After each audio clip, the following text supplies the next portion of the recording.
La Mecque, au cœur de l'Arabie, était bien plus qu'un simple point de passage commercial. C'était une cité prospère, animée par les caravanes et le commerce, mais surtout un haut lieu de pèlerinage où trônait la Kaaba, vénérée par toutes les tribus arabes. Les Kouraïch, puissants gardiens de ce sanctuaire, dominaient la ville et jouissaient d'un immense prestige. Parmi eux, un homme se distinguait par sa richesse, son autorité et son influence, Amr ibn Hisham, que l'histoire connaîtra sous le nom d'Abu Jahl. Il était l'un des notables les plus redoutés et respectés de son époque, reconnu pour son intelligence, sa rhétorique et sa puissance tribale. Abu Jahl appartenait au prestigieux clan des Banu Makhzoum, l'un des plus puissants de Kouraïch. Ce clan rivalisait depuis longtemps avec celui des Banu Hashim, le clan du prophète, en matière d'honneur, de générosité et de pouvoir. Dans cette société tribale fondée sur l'honneur et la suprématie clanique, Abu Jahl ne pouvait tolérer qu'un membre d'un clan rival acquiert une influence supérieure à la sienne. Il refusait avec arrogance que le message de l'islam puisse remettre en cause l'ordre établi. Les Kouraïch tiraient d'immenses profits économiques et symboliques du pèlerinage païen. Les idoles placées autour de la Kaaba attiraient les visiteurs et les commerçants. Remettre cela en cause, c'était mettre en péril tout leur système. Lorsque Muhammad reçut la révélation dans la solitude de la grotte de Hira, il fut chargé de transmettre un message d'une puissance radicale, l'unicité d'Allah. Ce message venait abolir le polythéisme, les injustices et les hiérarchies tribales. Allah dit, il est Allah, unique, Surat Al-Ikhlas. Ce verset, d'apparence simple, portait en lui la destruction de tous les faux dieux et l'appel à une nouvelle ère de vérité et de justice. Abu Jahl comprit très vite la portée subversive de cette parole. Ce n'était pas seulement une religion différente, c'était une remise en question totale de son autorité, de ses privilèges et de son monde. Car l'islam proclamait que devant Allah, il n'y avait ni maître ni esclave, ni riche ni pauvre, tous étaient égaux. Pour une société hiérarchisée comme celle des Kouraïch, c'était un séisme. Abu Jahl, héritier de l'élite païenne, voyait dans cette égalité un affront à son rang.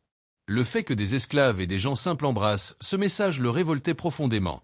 Ce qui animait Abu Jahl, ce n'était pas la recherche de vérité, mais la peur de perdre son contrôle sur la société mécoise. La progression de l'islam menaçait de faire tomber l'ordre injuste qui le favorisait. Devant lui, les idoles perdaient leur pouvoir. Les versets du Coran, récités avec force et clarté, faisaient chanceler les fondations de la croyance polythéiste. Le prestige d'Abu Jahl vacillait. Le message du prophète touchait toutes les couches de la société, riches, pauvres, esclaves, commerçants. Tous sentaient en l'islam un appel sincère à la justice et à la miséricorde. Parmi les premiers croyants, il y avait Bilal ibn Rabah, esclave abyssin. Son adhésion à l'islam fut pour Abu Jahl une humiliation insupportable.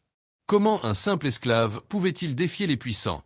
Voir Bilal debout, libre intérieurement malgré ses chaînes, aux côtés d'hommes libres, était pour Abu Jahl une gifle symbolique. Cela remettait en cause tout son système de valeurs. Face à cette menace, Abu Jahl se tourna vers la répression.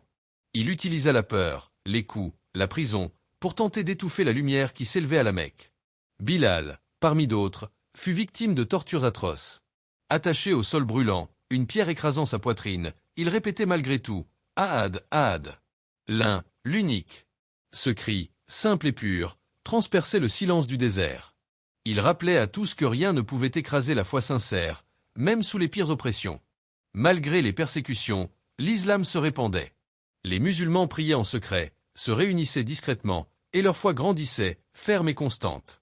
Abu Jahl, autrefois adulé, se retrouvait de plus en plus seul. Son cœur s'endurcissait, et sa haine du prophète devenait obsessionnelle.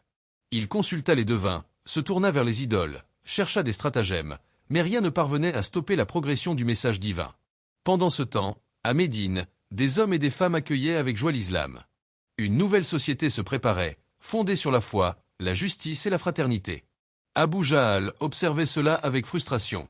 Son influence diminuait, et la peur se mêlait à son orgueil blessé. Il refusait de se soumettre, même en voyant la vérité. Lors de la bataille de Badr, il mena les Kouraïch avec arrogance.